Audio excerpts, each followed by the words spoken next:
जय हिंद दोस्तों। आज मैं एमआरओ डाइजेस्ट फोरम के प्लेटफॉर्म से आपके पास एक नया मोनोलॉग लेकर आया हूं। वैसे तो यह विषय आपके लिए अनजाना नहीं है, क्योंकि इसके बारे में हम लोगों ने पहले भी कुछ एक बातें की हैं। और यह विषय इतना इम्पोर्टेंट है कि आगे आने वाले समय में भी हम इसके बारे में और भी बातें करते रहेंगे। और यह मुद्दा है कि रशिया यूक्रेन वॉर के दौरान में रशियन इक्विपमेंट को जो लॉसेस हुए हैं, जो उनकी कैपेसिटी को नुकसान पहुंचा है, उसकी वजह से भारत ही नहीं, विश्व के ढेर सारे देश हैं जिनका इक्विपमेंट फुल्ली सर्विसेबल हालत में नहीं है। आपको तो मालूम ही होगा कि रशिया विश्व का सबसे दूसरा बड़ा निर्यातक है आर्म्स एंड वारलाइक स्टोर्स का, और उसका arms and related equipment world के 70 से ज्यादा देशों में मौजूदा समय में उपलब्ध है। तो इस समय उसकी जो स्थिति है वो एक सशक्त राष्ट्र होने के बावजूद काफी नुकसान उठा चुका है इस युद्ध में जो 1 साल से ज्यादा चल रहा है, और उसकी अपनी कैपेसिटी अपने ही इक्विपमेंट को सस्टेन करने के लिए पूरी नहीं पड़ पा रही है। तो जाहिर है कि भारत को और ढेर सारे ऐसे देशों को उसका खामियाजा भुगतना पड़ रहा है जहां पर रशियन इक्विपमेंट बहुतायत मात्रा में है। एक तरफ तो यह बहुत बड़ा चैलेंज है, लेकिन साथ ही साथ अगर हम ध्यान से देखें तो यह एक बहुत बड़ी अपॉर्चुनिटी भी है इंडिया के लिए। और इंडियन सेटअप में जो भी हमारे डिफेंस फील्ड में मैन्युफैक्चरर्स हैं, इंडस्ट्रियलिस्ट हैं, उनके लिए भी एक बहुत बड़ा मौका है। वो मौका कैसे है, मैं आज उसी के बारे में आपसे 2-4 बातें करूंगा। आपने देखा होगा कि जब एससीओ की फॉरेन मिनिस्टर्स की मीट अभी गोवा में हुई थी, जो भारत उसका प्रतिनिधित्व कर रहा है, उसमें जो चाइना के फॉरेन मिनिस्टर्स और इंडिया के फॉरेन मिनिस्टर्स की मीट हुई थी बायलैटरल लेवल पे, उसमें चीन ने स्पष्ट कर दिया कि वह मौजूदा लाइन ऑफ एक्चुअल कंट्रोल की स्थिति को नॉर्मल समझता है, जो हमारे लिए चिंता के विषय है और हमारी सोच के अनुरूप नहीं है। इतना ही नहीं, उसके बाद में जब अगले दिन वो पाकिस्तान पहुंचे तो वहां पर उन्होंने पाकिस्तान के कश्मीर के स्टांस को बिना किसी क्वालिफिकेशन के सपोर्ट किया। जाहिर है कि चीन और पाकिस्तान की कल्यूजिविटी जो है एक नए दौर में पहुंच रही है, और हमको बहुत जरूरी है कि हम अपना जो डिफेंस इक्विपमेंट है उस पर फोकस करें, क्योंकि इंडिजनाइजेशन की जो कोशिश सरकार कर रही है उसमें काफी समय लगेगा और हर देश को लगता है। हम उसमें चाहे जितना भी प्रयास कर लें, लेकिन हमको अपना ज्यादातर इक्विपमेंट अपने ही देश का बनाया होने में पहुंचने में काफी समय है। और अगर इसको हम समझ जाते हैं तो हमारे लिए बहुत जरूरी है कि हम रशिया के सपोर्ट के बिना भी अपने इक्विपमेंट को, जो ज्यादा बहुतायत में है, 60% से ज्यादा इक्विपमेंट हमारा रशियन ओरिजिन का है, हम कैसे उसको मेंटेनेंस में, रिपेयर में, ओवरऑल में ठीक रख सकें। क्योंकि इन इक्विपमेंट की सर्विसबिलिटी ही है जो अगले आने वाले समय में जो युद्ध होगा, अगर हुआ तो उसका भविष्य निर्धारित करेगा। अब भारत के लिए एक अच्छी चीज है कि चूंकि हम रशियन इक्विपमेंट से कई दशकों से डील कर रहे हैं, आर्मी में भी, नेवी में भी और एयरफोर्स में, तो हालांकि कुछ एक स्पेयर पार्ट्स में हम रशिया के ऊपर भी अभी निर्भर करते हैं, लेकिन देश में काफी बड़ी कैपेसिटी ऑलरेडी डेवलप की गई है, और यह ऐसे मोड़ पर है कि उसको और बेहतर बहुत कम समय में किया जा सकता है। अगर हमने सोच विचार करके अपनी इस कैपेसिटी को बढ़ाया तो हमें 2 फायदे होंगे। एक तो हम अपने इक्विपमेंट को ही सर्विसेबल बना पाएंगे, और अगर लड़ाई की स्थिति हुई तो उन इक्विपमेंट से बेहतर तरीके से लड़ पाएंगे, जो हमारे देश के लिए बहुत अच्छा होगा।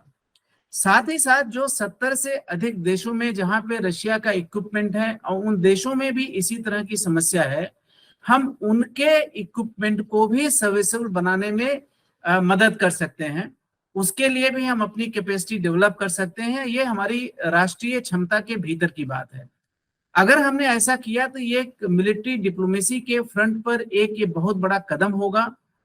और इतना ही नहीं, वो बहुत से देश जो रशिया से सपोर्ट नहीं पा रहे हैं, वो कम से कम खर्च में अपने इक्विपमेंट को जब सर्विसेबल हमारी मदद से रख पाएंगे, तो वो जाहिर है कि हमारे उनके संबंधों में सुधार होगा।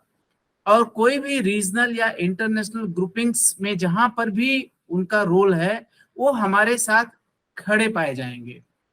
और इसलिए ये बहुत जरूरी है कि हम इस पर खास गौर करें।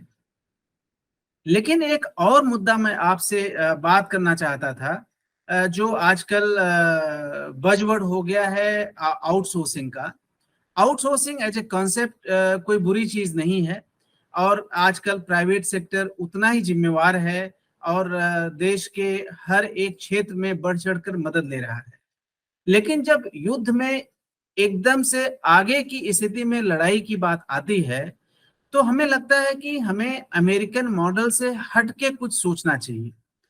अमेरिकन मॉडल में एक बहुत बड़ा लॉजिस्टिक सपोर्ट और मेंटेनेंस आउटसोर्स्ड मॉडल में इस्तेमाल किया जाता है, क्योंकि अमेरिका अपनी लड़ाई अपनी जमीन पर नहीं लड़ रहा है, वो कहीं और जाके लड़ रहा है। उसका लड़ने का तरीका भी डिफरेंट है।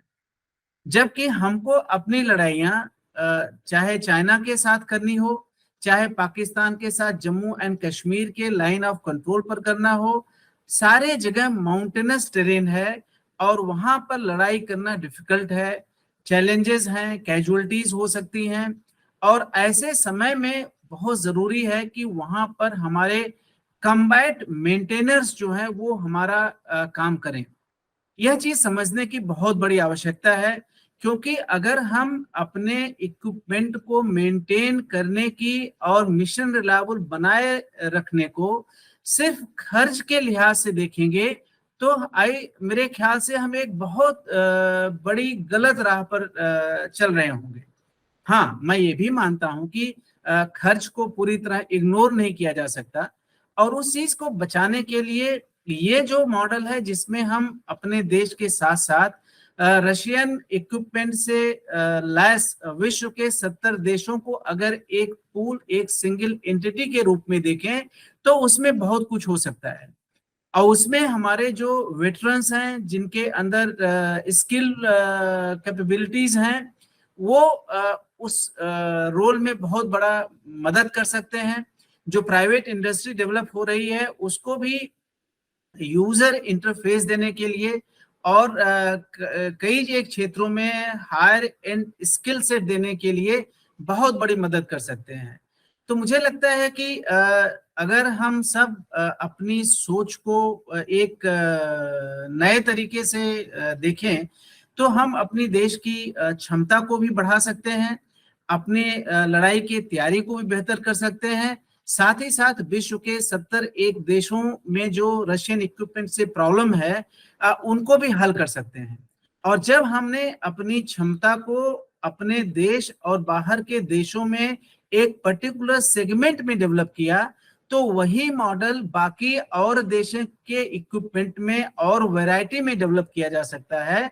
और भारत मेक इन इंडिया के साथ साथ मेंटेन इन इंडिया का भी एक बहुत बड़ा रूप लेकर के सामने आ सकता है।